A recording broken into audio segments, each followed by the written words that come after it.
adjointe au département des littératures de langue française de l'Université de Montréal, qui a publié en 2008 chez Fidesz un livre remarqué, emblème d'une littérature, Le Libraire. Prochain épisode est La Vallée des Avalées, qui s'est mérité le prix Jean-Étier Blais. Elle a également collaboré à l'histoire de la littérature québécoise, co-dirigée par Michel Biron, François Dumont et Elisabeth Nardou-Lafarge, qui est paru en 2007 aux éditions Boréal, et co-dirigée plus récemment Transmission et héritage de la littérature québécoise aux presses de l'Université de Montréal en 2011. Elle s'intéresse plus particulièrement au rapport entre histoire et mémoire dans les œuvres littéraires contemporaines, à la réception critique, ainsi qu'à la question des filiations et des héritages intellectuels dans le roman anglophone et francophone du Québec. Alors, bienvenue, merci d'être présente. On vous écoute avec beaucoup d'attention et de plaisir.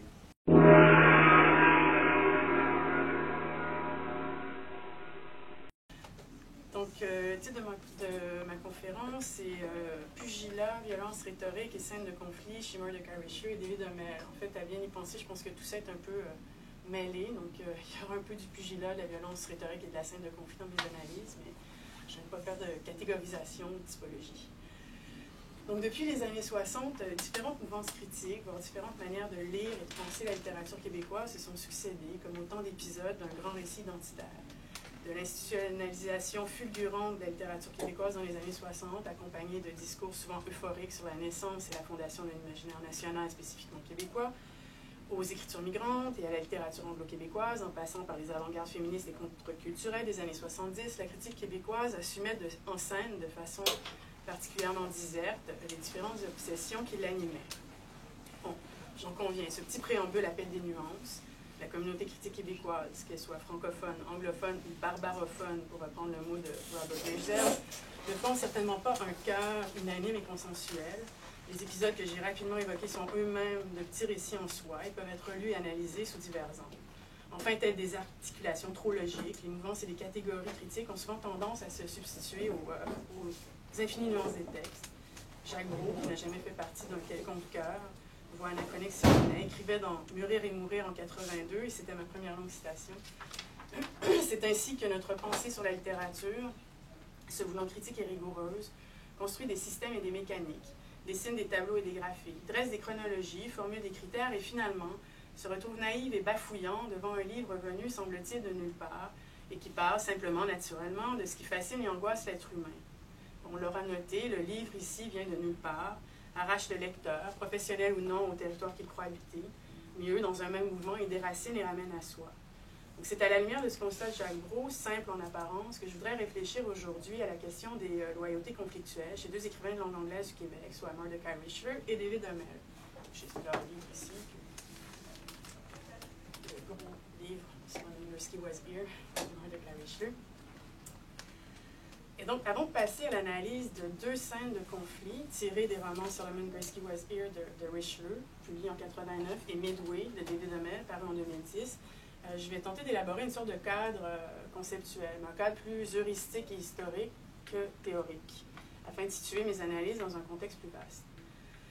Donc, on a beaucoup commenté l'intégration, achevée ou non, réussie ou non, justifiée ou non, de la littérature anglophone au champ littéraire québécois. Alors, comme on le sait, les premiers travaux sur le sujet ont paru vers la fin des années 90. Pensons au fameux dossier de la revue Québec Studies, coordonné par Liane Moïse, qui est parmi nous, voilà, en 98-99. Puis, il y a eu une sorte de boom critique vers le mi-temps des années 2000, avec l'arrivée de jeunes chercheurs. J'ai mis jeunes entre guillemets dans mon texte. Donc, Catherine Leclerc, Yann Hamel, etc., qui ont relu la littérature québécoise de langue anglaise en la reterritorialisant. Le signe le plus éclatant de la réussite de l'intégration institutionnelle de ce corpus à la littérature québécoise demeure sans aucun doute la formation en 2009 d'une équipe de recherche dirigée par Liane Moïse, qui est toujours parmi nous, se consacrant à l'étude des institutions, des textes, des traductions et des territorialités de la littérature anglophone du Québec. Donc, il serait pas trop fastidieux de plonger dans les différents dossiers, textes, articles, témoignages qui accompagnent depuis la fin des années 90 la littérature anglo-québécoise. Je me permettrai cependant de noter l'existence d'une sorte de léger, très léger glissement sémantique dans le discours de la critique. Glissement fort révélateur, comme le sont souvent les détails, l'éthique langagier, les mots à la mode. Glissement aussi sans doute conscient, mais qui n'en demeure pas moins éloquent. Alors, premier épisode, 2005, publication du dossier La littérature anglo-québécoise, co-dirigée par Catherine Leclerc et Chéri Simon. Alors, dans leur riche introduction, les deux chercheuses définissent ce qu'elles qualifient de zone de contact de la littérature québécoise. Elles empruntent l'expression à Marie-Louise Pratt pour désigner, je cite, « des espaces sociaux où les cultures se rencontrent, s'entrechoquent, se rejettent, s'ignorent et s'influencent. » Plus loin, elle précise que, c'était la deuxième longue citation, « ce que la zone de contact permet d'envisager, ce sont des recoupements partiels, des influences à la fois divergentes et réciproques, des tracés éparses de rencontres, parfois fortuites, agencées et réagencées d'une manière qui en déplace les significations. » Deuxième épisode, 2008.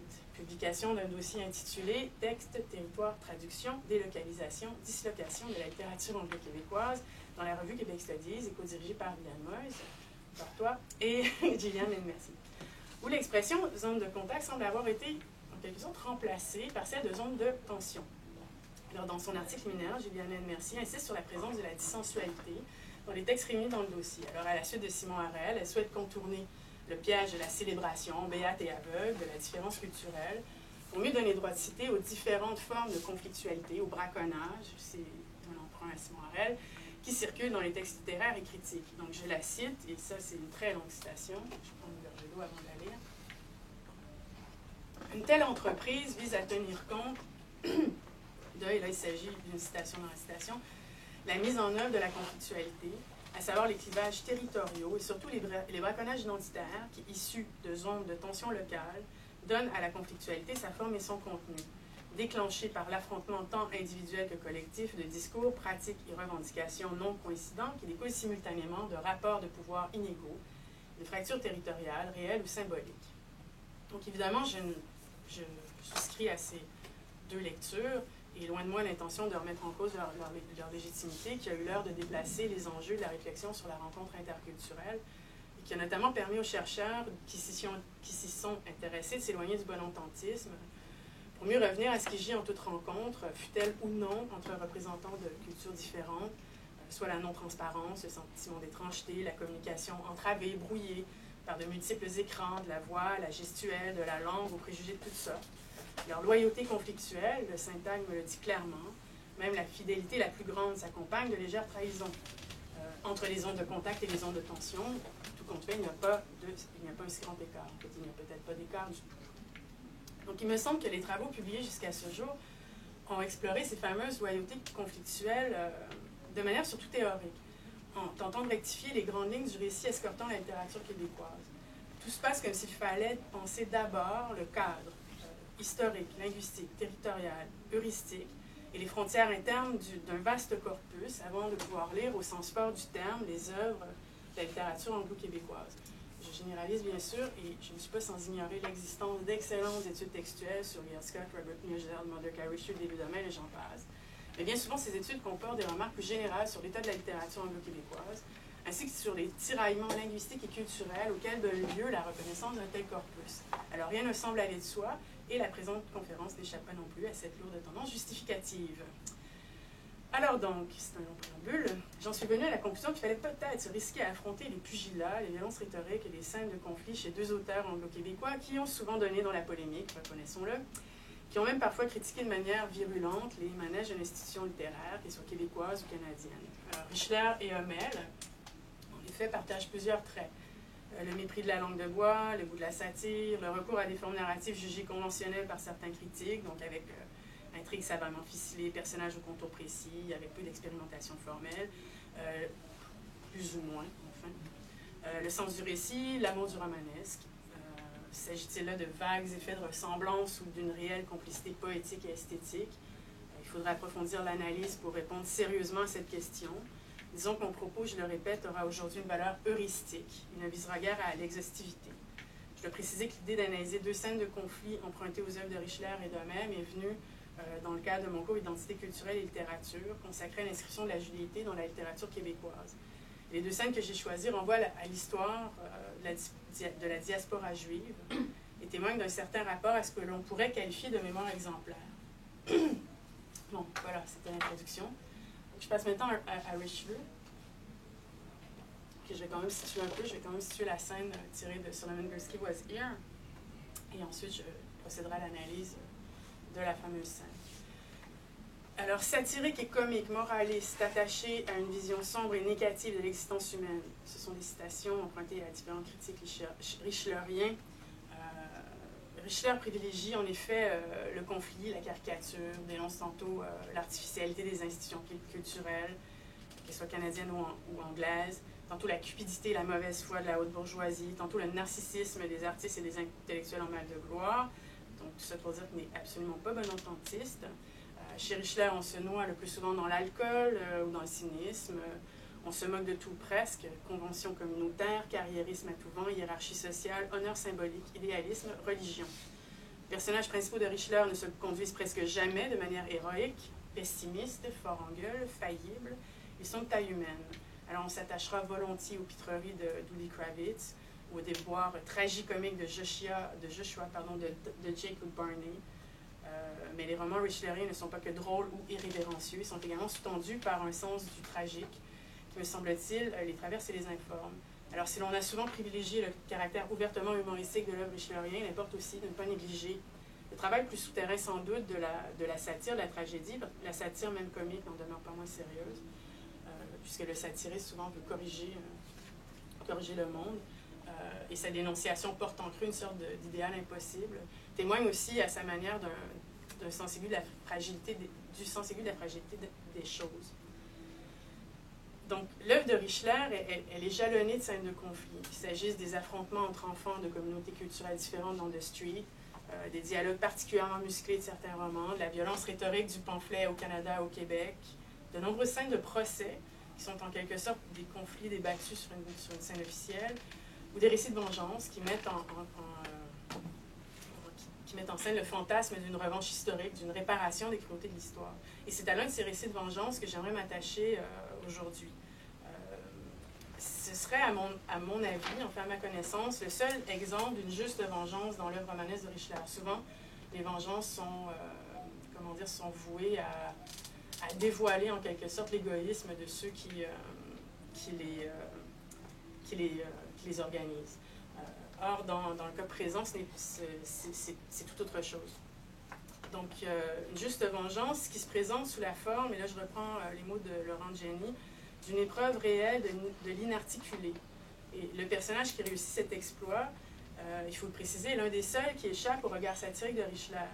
C'est un personnage qui fuit, qui glisse, qui échappe constamment à toute catégorisation, qui conserve toujours une part de mystère, mais surtout qui demeure indépendant d'esprit et de fortune au point de ne pouvoir être pris au piège par l'autre. Il s'agit de Solomon Gursky, qui représente une sorte d'idéal inaccessible, d'héroïsme quasi épique qu'on rencontre presque jamais chez Richelieu. Donc, face à la montée du fascisme en Europe, par exemple, Solomon tente de convaincre le gouvernement canadien d'augmenter son quota d'immigrants juifs. Il achète le chalet Saint-Antoine, un hôtel jadis réservé aux non-juifs, et se fait un plaisir d'y inviter ses amis et ses protégés de confession juive. Et selon la version officielle du roman familial des Gursky, il aurait disparu dans un accident d'avion en 1934 et son corps n'aurait jamais été retrouvé. Mais au fil du récit, la mort de Solomon se transforme en disparition volontaire, les doubles de l'absent prolifèrent. Donc, M. Corbeau, un naturaliste de la Californie, Dr. Otto Raven, un médecin suisse, M. Cuervo, propriétaire d'une galerie d'art à Los Angeles, mais surtout Sir Hyman Kaplansky, riche financier anglais. Et c'est sous le masque de Sir Hyman Kaplansky que Solomon Gursky accomplit son projet de vengeance contre les antisémites de la haute société londonienne. Alors, notons d'emblée que le récit de cette vengeance nous est livré de manière fragmentaire et éparse à travers différents ouvrages consultés par le Gurskyologist Moses Berger.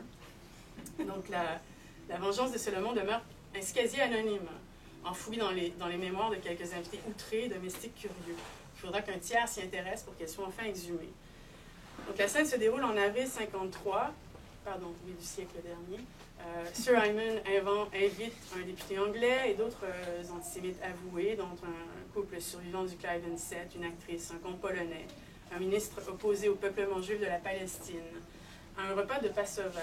Tous s'y rendent, car ils sont attirés par le Dom Pérignon, l'agneau, le caviar et la mise en scène luxueuse, accompagnant généralement les réceptions données par le généreux Sir Hyman. D'emblée, Sir Hyman feint de comprendre leur intolérance. Donc, je vais lire lentement cette première citation en anglais. In the first place, he said, he wished to say how grateful he was that everyone had accepted his invitation, because he knew how prejudiced they were against some of his kind, some est en italique dans le texte. He hardly blamed them. Some of his kind, especially those sprung from Eastern Europe, were insufferably pushy. Il ajoute même un peu plus loin that he hoped his guests would find the rituals essential to the Passover feast, a welcome little frisson. Donc, dans ce discours aux accents ironiques, Sir Hyman laisse transparaître le projet qui est le sien. Le welcome little frisson constitue en effet un euphémisme, annonce en l'atténuant le terrible frisson qui s'emparera ultérieurement de ses invités. Alors, d'autres signes en témoignent, prétendant divertir ses invités. Sir Hyman présente de manière presque légère, jolly pour reprendre l'un de ses qualificatifs, certains faits entourant l'Holocauste. Il évoque le dessin d'un enfant représentant le dernier seder tenu à Theresienstadt, dessin, je cite, without any artistic merit, but it could be argued with a certain maudlin charm. Il ajoute que les nazis attaquèrent les grouchy Jews of the Warsaw Ghetto on the eve of Passover. Il termine en citant le journal d'un déporté affligé de ne pouvoir célébrer Passover dans le camp où il se trouvait enfermé. Je cite, we are faced with a Passover of hunger and poverty without even the bread of affliction. Au fait de son discours, il s'acharne à banaliser l'horreur des exemples invoqués en déployant un discours ironique, semble accueillir les arguments de ses détracteurs. Voyez comme nos griefs sont sans fondement, voyez comme nous exagérons la gravité du judéocide, semble affirmer Sir Hyman. À peine voilé par les propos hypocrites de Sir Hyman, le tragique des événements entourant l'Holocauste, apparemment mis à distance, affleurera de manière plus terrible encore. La fausse légèreté de Sir Hyman a pour effet d'en souligner, bien sûr, davantage la cruauté et l'inhumanité. Le discours d'accueil s'avère relativement inoffensif au regard de la finale savamment orchestrée par Sir Hyman. Les invités se meurent de faim, regardent avec envie les plats de saumon fumé et de caviar qui trônent sur la table. Or, avant de pouvoir les goûter, ils se doivent de manger le traditionnel mazzo, le pain sans levain, qui rappelle l'exode des esclaves juifs fuyant l'Égypte. En bon satiriste, Richelieu relate la suite des événements en adoptant un ton apparemment détaché. Longue citation. The Western impresario, his eyes on the caviar, was the first to take a bite. Starchy, he thought, bland. But then he felt a blister in the mazzo burst like a pustule, comment on prononce? And the next thing he knew, a warm fluid was dribbling down his chin. He was about to wipe it away when the actress seated opposite to him took one look and let out a terrifying scream. A thick reddish substance was plastered over her panting ivory bosom. L'un d'eux s'écrie, It's blood, don't you know? Un autre répond, We're all covered with ritual blood.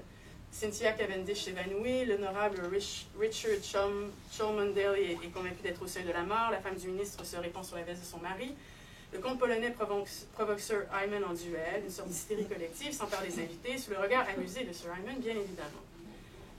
Alors, j'en ai fini avec la description de la scène. Pourquoi cette vengeance peut-elle être qualifiée d'exemplaire? Du moins, si l'on respecte les quelques principes esquissés par Richelieu dans ses essais, dénonçant entre autres la muséification de la terreur et l'instrumentalisation de l'Holocauste. Alors, d'une part, le récit de vengeance présente une récupération littérale d'une croyance antisémite remontant au Moyen-Âge. En Angleterre, en France, en Allemagne notamment, on accusa certains juifs d'utiliser le sang d'enfants chrétiens sacrifiés pour faire le mazzo. Le régime hitlérien a récupéré et entretenu le mythe. Or, en obligeant ses invités à manger le mazzo prétendument rempli de sang, Sir Hyman se propose de mettre en scène de manière brutale et absolue les préjugés qu'il souhaite dénoncer. Il revêt le masque du juif abhorré, rompant par là même l'entente tacite le liant aux membres de la haute société anglaise qu'il avait accepté malgré sa condition. D'autre part, l'ingestion du mazzo, physique et matériel, ramène à la réalité de l'horreur en tant qu'expérience. Il fait ressortir, paradoxalement peut-être, le caractère mensonger, fabriqué du mythe du sang profané. Le discours d'accueil prononcé par Sir Hyman, lequel banalisait volontiers l'Holocauste, n'avait guère troublé les invités, alors que le cruel rituel les pousse à réagir. Horrifiés par une simple mise en scène, ils accusent leur hôte des pires crimes, tout en se livrant une débauche de contorsion et une grimace, d'ailleurs souligné à grands traits par Richelieu. Donc en spectacularisant un préjugé historique, un mythe forgé dans le but d'ostraciser son peuple, Sir Hyman affronte ses invités de manière plus que symbolique. Il les oblige à reconnaître l'absurdité de leurs préjugés. Tout se passe comme s'il leur disait « Ce sang n'est peut-être pas celui des vôtres qu'on fait, comment pouvez-vous croire ces balivernes alors qu'une irréparable tragédie vient tout juste de se produire? Le sang du mazzo ne pourrait-il pas renvoyer par analogie au sang des victimes juives de la Deuxième Guerre? » La mise en scène de Sir Hyman exige la participation des spectateurs. Ces derniers ne peuvent dès lors adopter une attitude passive, faire goûter le sang des victimes, confronter autrui à l'horreur de préjugés historiques tenaces, n'est-ce pas une manière efficace de faire voir la terreur passée, de la symboliser, de l'actualiser. Alors, plus qu'une leçon de morale ou de courage, La vengeance de Sir Hyman ranime la mémoire de l'Holocauste de façon performative et exemplaire à la fois. La terreur, je cite Sarah Rocheville, menace la fragilité du présent, emprunte la forme d'un acte qui dépasse et annule les effets du discours. Or, l'ingestion du mazo en tant qu'acte concret confère une sorte de corporéité, un moment clairement circonscrit dans le temps et dans l'espace, lui donne chair, si l'on veut adopter un vocabulaire plus métaphorique.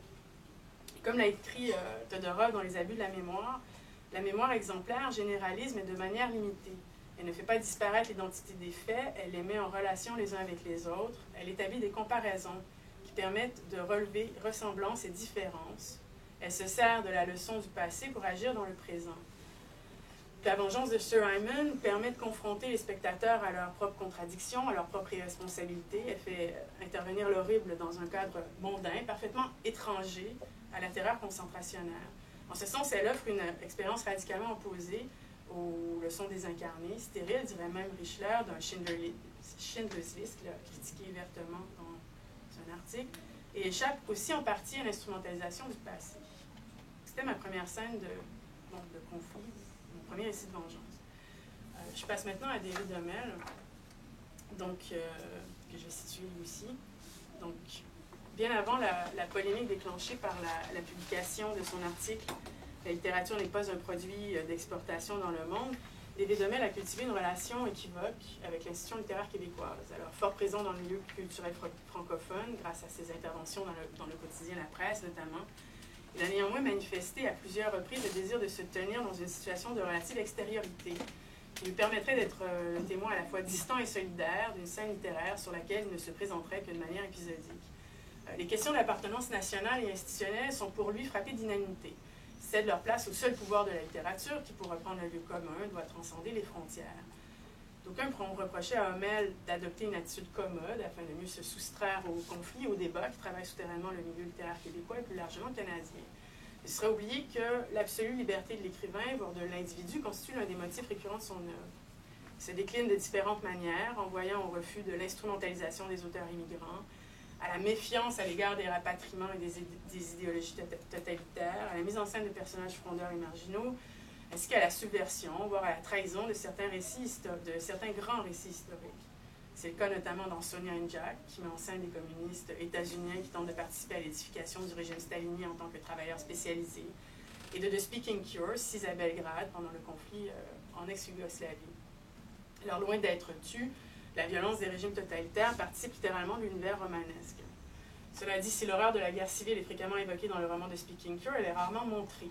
Les traces des conflits antérieurs, les ruines, les amers témoignages des soldats, l'isolement des Serbes, tout comme la censure gouvernementale, constituent certes des conséquences directes de la guerre, mais elles contribuent surtout à nourrir le climat d'étrangeté qui règne à Belgrade. À l'instar du narrateur du roman, le lecteur n'a jamais l'occasion d'assister aux scènes de conflits armés. Alors, il en va tout autrement dans le dernier roman de l'auteur, Medway, qui se déroule entièrement à Montréal. C'est le premier roman de l'auteur qui se déroule entièrement à Montréal. Dans les précédents romans de l'auteur, le Québec n'avait qu'une présence spectrale. Dans Rat Palm, son deuxième roman paru en 92, le père du narrateur découvre à la suite d'un accident qu'il parle le français pauvre de ses parents Canucks, exilés aux États-Unis pour fuir la misère de Sainte-Perpétue.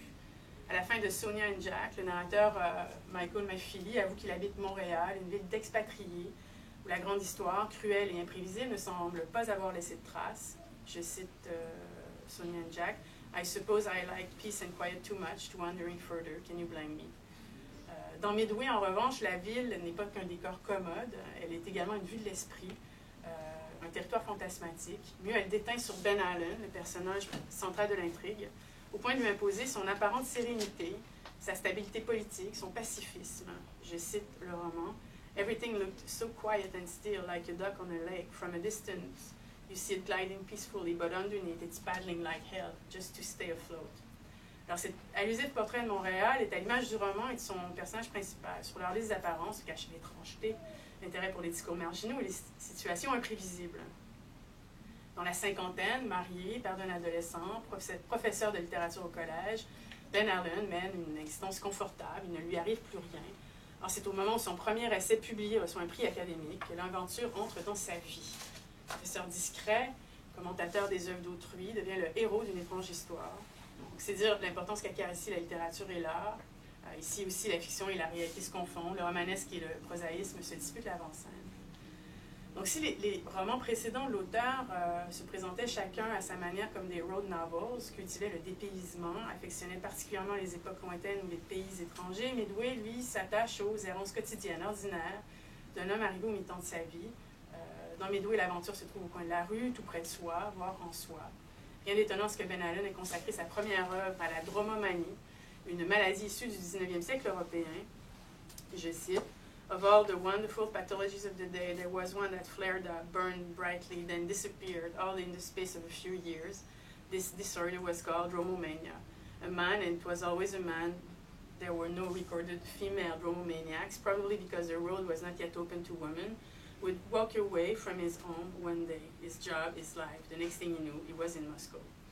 Donc, la fascination pour l'action et l'aventure est transformée en objet de recherche, intériorisé par celui qui n'oserait jamais abandonner sa situation.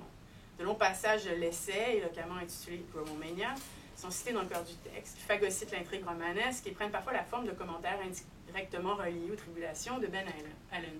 Donc, c'est dans un tel cadre qu'intervient une étrange scène de conflit, justement, au coin de la rue, à laquelle je tenterai de donner un sens, enfin, dans la mesure du possible. C'est dans un lieu textuel, le Montréal homélien, où domine l'impassibilité, le pacifisme et une prétendue sérénité, qu'affleure une forme de violence, non pas interculturelle, mais intraculturelle, qui pourrait choquer plus d'un défenseur du multiculturalisme. Notons d'une part que cette scène rompt un peu le rythme de l'intrigue, se présente même comme un corps étranger, dans ce roman qui n'a guère la prétention d'interpréter les relations entre les différents membres de la communauté juive. D'autre part, la scène constitue une sorte d'exemplum car elle présente une réflexion sur la mémoire juive, endossée de manière radicale par Maurice Allen, le père de Ben. Elle n'est donc pas si éloignée du récit de vengeance consigné par Richelieu.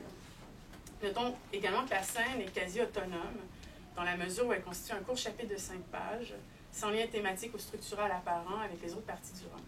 La scène, j'y arrive enfin, oppose le père octogénaire de Ben Allen à un jeune juif hassidim croisé sur la rue Bernard. Il s'agit d'une sorte de duel rhétorique que le vieux remportera aisément. Dès la première page du roman, Maurice Allen est d'ailleurs considéré comme « proud of his sense of irony, his fighting trim ». A smart-ass remark was his preferred form of communication. Alors, né dans l'Ancien Monde, Maurice Allen demeure fasciné par l'Amérique, par sa liberté, sa diversité. C'est d'ailleurs une rêverie sur l'opulence de l'Amérique qui précède la rencontre avec le jeune hassidim. Je cite, « It was amazing how much variety this world could produce. How could anyone stand to leave it? » Interrompu dans ses réflexions, il voit soudain apparaître something he recognized, something very close to him, but that had come from very far away.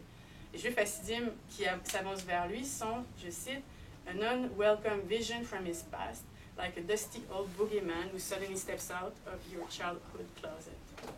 Avant même de s'adresser à son adversaire, Maurice Allen reconnaît la familiarité de celui-ci, l'associe à une autre vie, au spectre gênant de l'enfance et à un passé qu'il croyait enfoui.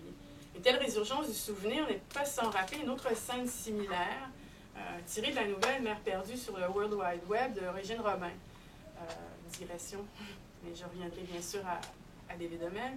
Alors qu'il se promène dans le quartier Outremont, Michel Himmelfarb, le personnage de la nouvelle, juif français de passage à Montréal, a lui aussi une hallucination, c'est le mot qu'emploie Régine Robin. Je cite. Au détour d'une rue, il vit apparaître 4 ou 5 hassidim en costume avec leur cafetan et leur Streimer, désolé, ce bonnet de fourrure qu'ils portaient aux jours de fête par tous les temps, et leurs chaussettes blanches qui leur montaient jusqu'aux genoux. Barbus, maigres et blafards, ils avançaient gravement, lentement comme dans un film au ralenti. Il restait pétrifié. La dernière fois qu'il avait vu une scène semblable, c'était en Pologne en 1937, l'année de la mort de son père et de leur départ pour la France. Il avait 7 ans, depuis rien. Ces gens, c'était la réincarnation du shtetl, d'un monde qui était parti en fumée. Il prit peur. Montréal lui sembla une ville étrange, la ville des fantômes. Alors ici aussi, la présence des Juifs hassidim en terre américaine a un caractère anachronique, au sens strict du terme, témoin d'un décalage temporel, voire d'une fusion soudaine des temporalités, figure inactuelle, indissociable d'une culture est-européenne quasi effacée pendant la Deuxième Guerre mondiale. Le Juif hassidim inscrit le passé dans le présent, ce qui est propre d'ailleurs de la mémoire, involontaire ou non. Et si le personnage de Michel Himmelfarb tient ses spectres à distance, Maurice Allen choisit de les affronter. Il palpe et touche le tissu des habits du jeune hassidim, lui lançant « In this heat, and you're wearing these heavy clothes », la phrase d'attaque, anodine en apparence, ouvre pourtant le débat à des considérations de nature théologique. Pour Maurice, la loi assidique n'est pas la sienne et ne constitue nullement une interprétation valable des textes sacrés. Ainsi, en va-t-il de la représentation du Rebbe, plus précisément du rabbin Schneerson, parfois appelé de Messia Brooklyn, contrevient à l'un des commandements de la loi mosaïque « Thou shalt not make unto thee any graven image ». Si la joute oratoire permet de mettre en scène la relativité des interprétations et par là même de renouer avec l'un des principes de l'herméneutique biblique chère à la communauté juive, elle redonne également à Maurice, et c'est assez intéressant, sa vigueur physique. These acids were a miracle tonic, pense-t-il. Alors, fontaine de jouvence, lieu de ressourcement d'identité, la scène de conflit est également l'occasion de retrouvailles paradoxales. Grâce à l'expression de la dissensualité, Maurice se réconcilie avec son père disparu et avec sa propre jeunesse studieuse et croyante. All he needed were some ghosts to joust with. For the first time, he was actually grateful to his son for inviting him to come and live in Montreal, because the city was indeed a generous place. Ville généreuse et pas si prévisible finalement, Montréal offre au vieux Maurice un écran vierge sur lequel sont projetés ses représentations et ses fantasmes mémoriels. Et parmi les refoulés de Maurice, c'est sans doute celui de la langue yiddish, qui confirme avec le plus de force sa fonction quasi thérapeutique de la scène de conflit. Donc j'avais retranscrit le dialogue entre père et fils, que je vais jouer au mieux de mes capacités. Donc c'est la fin de la scène, et il s'agit d'un dialogue post-guerrier entre fils et père. Donc le fils, « You know they have this thing here in Montreal, it's called tolerance. Have you heard of it? » Le père, « Oh, I tolerate all right, but that doesn't mean I can't engage in debate. » Le fils, « Right, spontaneous debate on a sidewalk with total strangers. At least you didn't attack them with a crowbar. » Le père, « I only spoke to them, » Maurice insisted, « and in their language, which, by the way, I don't speak. » Le fils, « Of course not, it's incontinent nostalgia. » Donc, deux logiques s'opposent dans ce dialogue. Pour le fils, la violence rhétorique n'a rien de symbolique. Elle menace l'autre au même titre que la violence physique. Pour le père, au contraire, elle permet d'ouvrir le débat et les paroles, langage, mots sans consistance. Le père est bien sûr de mauvaise foi, allant jusqu'à prétendre qu'il ne parle plus le yiddish, qu'il l'a oublié. Or, c'est par le retour du yiddish qu'il arrive justement à s'armer contre les spectres du passé qui osent montrer son vrai visage. N'est-il pas pour la communauté hassidique, je cite « one of their own gone bad », manière de dire que le conflit déplace les enjeux d'affrontement trop souvent conçus sous le signe du binarisme et illustre à merveille ce que les loyautés conflictuelles désignent d'emblée. Nous sommes bien loin du bonententisme quasi fleur bleue que donnent à lire certains romans québécois contemporains, le sourire de la petite juive d'Abla Farhoud en tête. Ma conclusion est courte, mais je me dis qu'il y aura des questions sans doute. Donc, que disent les deux scènes analysées aujourd'hui? Que livrent-elles? Sans vouloir esquisser une comparaison trop hâtive entre les deux scènes, j'avancerai que Richelieu et Homel tendent à conférer une fonction de communication à la violence et à l'affrontement. Dans les deux scènes, l'enjeu du combat n'est pas que symbolique. Au contraire, il est indissociable de l'histoire et de la mémoire juive. Il permet d'affronter de manière effective les traumatismes du passé. En bon romancier satirique, Richelieu et Homel jouent également avec les limites du disciple. Le premier ose venger l'Holocauste de manière ironique et spectaculaire à la fois. Le second s'attaque à l'une des franges les plus orthodoxes de la communauté juive. Dans les deux cas, cependant, la communauté juive est représentée sous la forme d'une synecdoque, le singulier étant pris pour le pluriel. Aussi, ces scènes, venues, semble-t-il, de nulle part, qui parlent simplement, naturellement, de ce qui fascine et angoisse l'être humain, pour revenir une dernière fois à Jacques Brault, illustre-t-elle ce qui gît au cœur de toute rencontre, de toute loyauté conflictuelle, pour le dire avec les mots d'un autre, ce Jean-Luc Nancy. Ces scènes font signe, peut-être involontairement, vers une triple étrangeté, celle de l'autre éloigné, celle du même retiré, celle de l'histoire tournée vers l'inarrivé, peut-être l'insoutenable. Voilà, merci.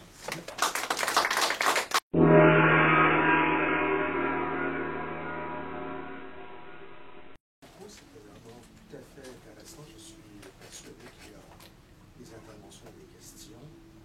Préparez. C'est vraiment un premier. Gilles, bien sûr. D'abord, les analyses sont brillantes, vraiment. Je n'ai pas encore lu ni l'un ni l'autre des romans. Seulement avec l'analyse que tu fais. Oui, c'est vrai que l'analyse que tu fais, ça donne vraiment le goût de plonger dans la lecture, donc ça, je voulais absolument le dire.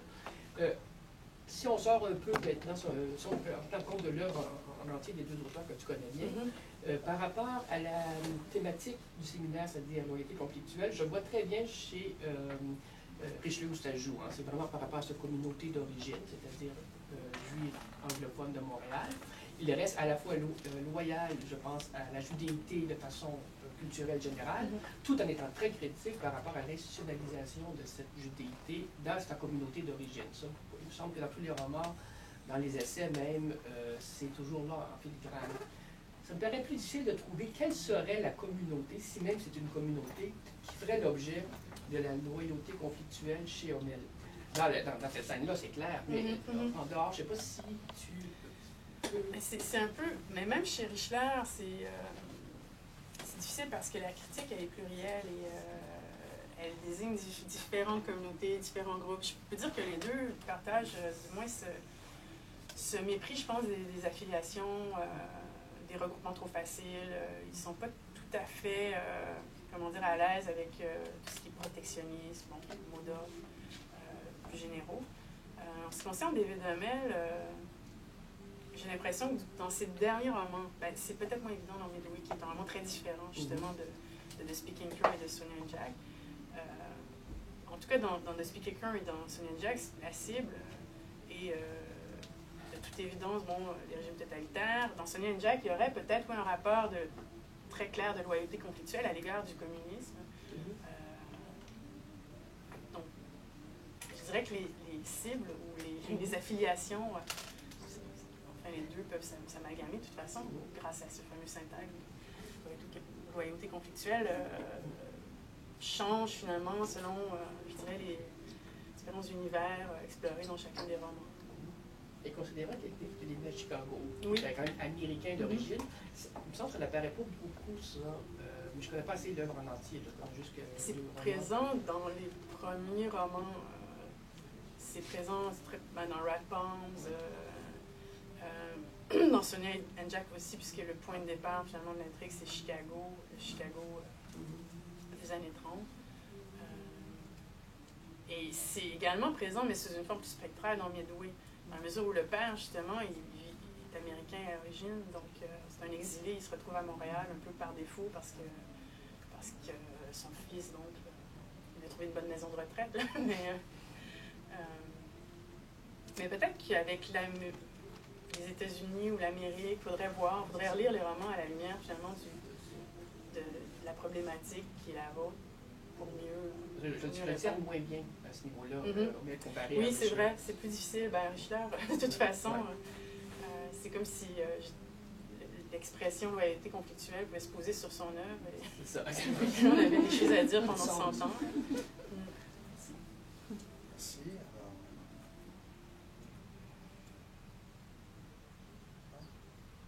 Tout de suite. On peut prendre quelques instants pour réfléchir. C'est signe d'une très bonne communication, de toute manière. Mais en fait, j'allais simplement commenter, en fait, à peu près la même chose. C'est l'effet de quelqu'un des écrivains qui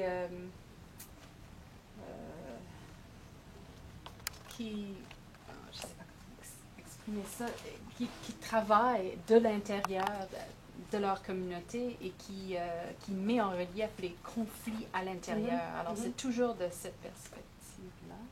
C'est vraiment le conflit, the conflict within. Ben, le meilleur exemple de ça, bon, c'est pas un exemple romanesque ou littéraire à strictement parler, mais c'est une entrevue que Richler a accordée dans le cadre de la préparation d'un ouvrage qui s'intitulait Other Solitudes, que tu connais sans doute, qui paraît au début des années 90, et où on essaie de faire de lui le représentant, le porte-parole de la communauté des écrivains juifs. Et là, il se défile constamment. Il dit, si on lit une œuvre sous prétexte qui reflète la judéité, ben en fait, ça, c'est un mauvais livre, c'est pas de la littérature. Donc oui, en effet, Richler est toujours contre, je dirais, toute forme d'embrigadement. C'est toujours à l'intérieur même, finalement, de la communauté juive que je dirais, c'est à partir de là que ça pense et que ça s'affronte. Et les références culturelles des personnages richlériens sont souvent des références empruntées aussi à la culture juive, qui est fort présente, mais sont tournées en dérision, mises à distance, récupérées, recomposées. on choisit ce qui nous plaît et on bricole à partir de ça. Là. Ce qui est le signe de grande loyauté, finalement, aussi à sa culture. Est-ce que la communauté anglo-montréalaise est aussi présente chez Hommel que chez Richler? Parce que Richler, d'une certaine manière, habite cette communauté anglo-montréalaise. Et étant donné qu'il l'habite, il est capable de le travailler. Mais je ne sais pas, j'ai moins l'impression que Hommel, en lisant Hommel, que il n'habite pas de la même façon. Non, absolument, mais dans Midway, les choses changent, puisque là, il y a vraiment une communauté montréalaise qui est mise en scène, ce qui n'est jamais le cas dans les autres romans. Il y a un personnage qui est d'ascendance canadienne-française, mais qui l'ignore. Donc, dans Ratband, c'est quand même le signe, je dirais, d'un certain rapport à l'histoire du Canada français.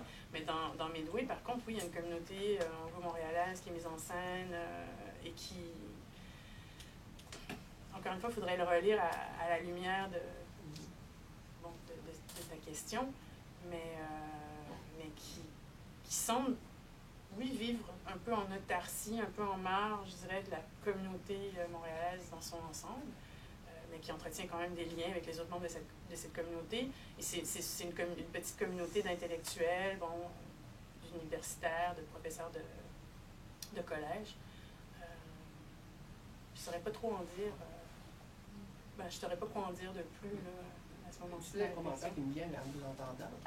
Mais si on compare Régine Robin avec Hommel, c'est intéressant. Dans la québécoise, j'ai toujours reproché à Régine Robin quand elle fait les trois quartiers, Snowden, juif anglophone, Outremont uniquement francophone, dans sa perspective à elle, nationaliste francophone bien sûr, québécois pur laine et trois d'esprit, et puis le quartier Jean Talon, qui est Jean Talon qui est multiethnique, très ouvert. Mais là, elle passe sous silence complètement la communauté juive asiatique d'Outremont qui était déjà là, comme si ça n'existait pas. Alors justement, là, il y a une espèce d'évitement dans son roman à elle, alors que dans le roman de Hommel, la scène que tu as naviguée, c'est un affrontement. Puis, ça, je trouve ça beaucoup plus intéressant comment Hommel le fait. Mais je me demande toujours pourquoi cette scène dans le roman. J'avoue que j'ai... Puis je lui avais demandé justement lors de la rencontre chez Liari, puis il n'a pas vraiment répondu. Vous vous demandez pourquoi cette scène? Oui. C'est parce qu'elle n'a pas vraiment... C'est un peu une sorte de corps étranger. Ouais. Mais j'ai l'impression que pour lui, elle a... Oui, absolument une portée. J'allais juste dire que souvent, quand il a fait une lecture publique, avant la publication, il lisait cette scène-là. Oui, exact. C'est vrai. Alors, ça doit avoir beaucoup de... Mais il y a... Ça, c'est un cas de traduction vraiment compliqué, mais qui fascine justement les spécialistes en traductologie. C'est que dans le Speak and Cure, il y a deux versions différentes. C'est-à-dire que la version française compare des passages qui ne sont plus dans la version anglaise. Mais c'est un problème, là. Il y a eu simultanéité de la traduction et de la publication de l'œuvre en anglais, et l'éditeur anglais a voulu qu'il coupe certains passages. C'était des passages qui, justement, là, encore une fois, apparaissaient presque comme des corps étrangers qui dénonçaient l'artificialité de l'institution littéraire nord-américaine et surtout la prolifération de la littérature, des œuvres issues de la littérature de témoignage, Renard Cissé, qui plutôt que de focaliser sur le travail, finalement, de l'écriture, focalisait sur la personne de l'auteur, de manière à mettre bien en évidence ses malheurs, etc. Et je ne sais pas, ça aussi c'est curieux parce que là aussi il y a une sorte de message de quasi-thèse qui affleure. La scène officiellement n'existe plus dans la version anglaise. Mais... Donc l'œuvre originale est française. C'est ça, oui, c'est vraiment... je m'en étais rendu compte parce que dans le cadre d'un article, je devais traduire des passages tirés de l'œuvre en anglais. J'avais justement travaillé sur ces passages-là. Non, pardon, je voulais retrouver les passages dans l'œuvre en anglais, en tout cas vice-versa, et je les trouvais plus. Donc, ouais. Oui, en fait, moi j'ai une question un peu à côté, parce que ça ne concerne pas du tout le corpus que tu as travaillé, mais en vous entendant discuter, justement cette question de loyauté conflictuelle au sein de la communauté juive et sa mise en fiction. J'ai lu récemment ce bouquin Hadassah. Oui.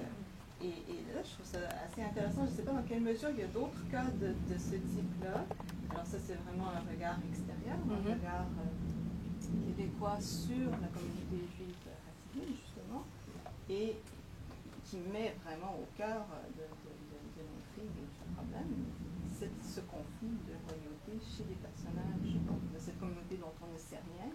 On voit de l'extérieur, donc on peut, le personnage principal par la narratrice, de par son statut de prof dans une école juive. Est-ce que tu as un peu réfléchi à ça, à cette manière donc, de problématiser ça? C'est très curieux parce que c'est vrai qu'il y a peu de romans qui vont mettre en scène donc, la rencontre avec la communauté hassidim. Il y a le livre de Thériault, Aaron, qui n'est pas vraiment un exemple de rencontre, c'est plutôt un récit qui porte sur cette communauté-là de l'intérieur, que Thériault connaissait très bien. Il y a, à ma connaissance, ensuite Babel, Priseux de Francine Noël, où là, il y a une sorte de désir de rencontre, il y a frustration aussi, surtout chez le personnage central qui habite Outremont, qui n'arrive pas donc à communiquer avec les membres de la communauté juive hassidim, et qui, vers la fin du roman, donc, reçoit le sourire d'une grand-mère qu'elle croise régulièrement. Et il y a le sourire de la petite juive qui est paru tout récemment d'Abla Paroud, où on retrouve exactement la même chose, avec le même sourire, mais là, c'est une petite fille qui entre en relation par l'entremise de la littérature, et plus particulièrement de l'œuvre de Gabrielle Roy, avec une écrivaine qui habite de l'autre côté de la rue. Et Hadassah, en effet, se distingue, je dirais, des autres romans, dans la mesure où là, comment dire, la rencontre est un peu mieux problématisée. Elle est vécue donc par cette jeune femme qui va même, en quelque sorte, souhaiter devenir autre, littéralement, pour mieux entrer en communication ou même en communion avec les petites filles à qui elle enseigne. Et en même temps, une sorte de respect de l'altérité radicale que représentent les membres de la communauté juive. Oui, en fait, moi je pensais plutôt à l'intrigue parallèle qui est celui de cette jeune femme juive qui, elle, est en situation vraiment de loyauté conflictuelle. Oui, c'est plutôt de ce point de vue-là que je pensais que ça pouvait peut-être se raccrocher à ce travail-là. Oui, en effet. Pas la rencontre de d'Alice, mais vraiment au cœur même. Ah, c'est vrai, oui, excuse-moi.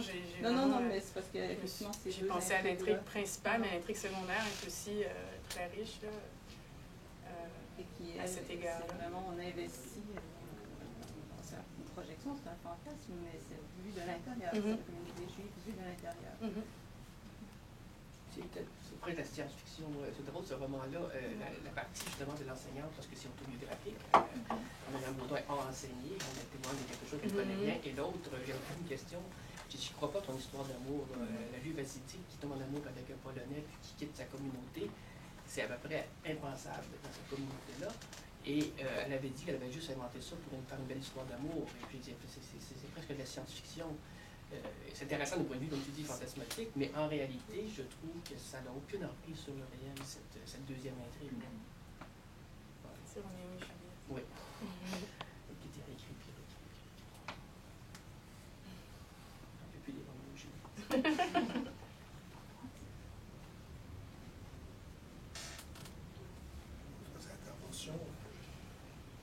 À l'arrière, hein, je suis sûr qu'il y a bien de réserve d'énergie. Mais ça nous permettra aussi, peut-être pas aujourd'hui parce que c'est un peu tôt, mais de revenir sur la signification de ces loyautés conflictuelles, c'est-à-dire on peut envisager l'expression un peu oxymorique comme une forme de conflit stabilisé dans le temps et peut-être aussi dans l'espace. Mais lorsqu'on aborde, comme vous le faites, l'idée de conflits intrafamiliaux ou intracommunautaires, c'est là où ça devient très, très intéressant. Dans la mesure où ça nous permet de sortir justement du domaine de ce que certains appellent le communautarisme, et puis d'interroger justement, notamment dans le contexte québécois ou canadien, qui ne sont pas si différents quant aux notions de diversité ou aux valeurs de diversité. Comme discours commun, ça nous permet de mettre en cause justement cette illusion d'une sorte d'homogénéité de la communauté culturelle, même si encore une fois on n'emploie plus ces expressions. Et de témoigner aussi d'une violence qui est bien réelle dans le domaine du politique. Et je pense par exemple à tous les débats qui ont beaucoup en ce moment à propos des modifications aux lois canadiennes à propos des migrants et des réfugiés, et du droit d'expulsion de résidents. On va se retrouver, on se retrouve déjà quotidiennement dans des situations de très grande violence, qui sont l'expression d'une part de loyauté conflictuelle, c'est-à-dire d'un état de droit qui renie son obligation d'accueillir et de protéger ses citoyens, c'est-à-dire des citoyens de seconde, troisième, quatrième zone. Et on se retrouve aussi dans une situation où à l'intérieur même de ces communautés, on va se retrouver, comme c'est déjà le cas, avec des violences insupportables, c'est-à-dire des pères, des mères, des enfants qui vont être séparés, des familles qui vont être désunis. Donc ça, c'est une dimension très importante, je crois. Hommel, moi, je suis un peu, je crois, comme Gilles, j'arrive pas à le situer dans la loyauté conflictuelle. Je le conçois comme un grand écrivain, pas dans toute son œuvre, mais ce que je connais de plus récent, notamment l'analyse que je vous ai dit tout à l'heure, me semble être un très bon livre. En même temps, quelqu'un qui est un peu caméléon, à la québécoise années 80, cosmopolite, Mylène, comme ça. C'est-à-dire à la fois dans la communauté, avec les Québécois, dans les bons médias, bon ami de Petrovski, etc. Mais en même temps, capable d'une petite vacherie sur la littérature québécoise. On connaît des prises de parole qui ont été assez mal reçues. Mais maniant assez bien, je dirais, sa cote. Alors que Richler, pour moi, était, semble-t-il, une sorte de, je suis évidemment pas connu, mais je veux dire, un fou furieux. Dans ce sens-là, un écrivain dont j'ai souvent par ailleurs l'impression qu'il a été happé par l'idée de faire de la comédie sociale, alors qu'il avait un profond sens du tragique. C'est-à-dire qu'il a eu un peu, me semble-t-il, ce rôle de faire rire et de se faire détester, à la fois à Londres, à Toronto et à Montréal. Et je me suis dit, s'il n'avait pas été dans l'obligation de faire passer son œuvre par l'humour, notamment dans le contexte canadien, comme une façon de la rendre légitime par l'ironie ou par la surcharge, qu'est-ce que ça aurait donné comme écrivain tragique?